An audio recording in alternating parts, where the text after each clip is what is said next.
এই পিঁপড়াটিকে হাঁস একটি চিনির টুকরো তুলে দেয়। আচ্ছা, এর কোনো আত্মীয় স্বজন নাই? চিনির টুকরোটাকে নিয়ে পিঁপড়া তার রাজার কাছে চলে যায়। এখানে কি হচ্ছে? তোরে আগেই কইছিলাম তুই গাড়ি খেয়ে মদ চালাইছিস। চিনির টুকরো দেখে সব পিঁপড়া এক জায়গায় জড়ো হয়ে যায়। ঢোলের আওয়াজ পেয়ে সব পিঁপড়া এক জায়গায় জড়ো হয়ে হাঁসের বাড়ির দিকে রওনা হয়। এদিকে হাঁস পিঁপড়াকে চিনি দিয়ে চিন্তায় পড়ে যায়, কারণ পিঁপড়া তার দলবল সহকারে হাঁসের বাড়িতে চিনি নেওয়ার জন্য চলে আসবে।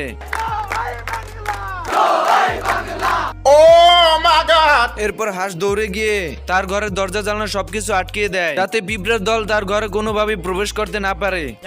এরপর সব দরজা জানালা আটকিয়ে খাবার দাবার লুকিয়ে জানালার সামনে চলে আসে বাইরে পিঁপড়া আছে কিনা তা দেখার জন্য। বন্ধুরা, ভিডিওটি ভালো লাগলে অবশ্যই লাইক কমেন্ট শেয়ার করে দিও, আর পার্ট 2 দেখতে অবশ্যই কমেন্ট বক্সে জানাবে।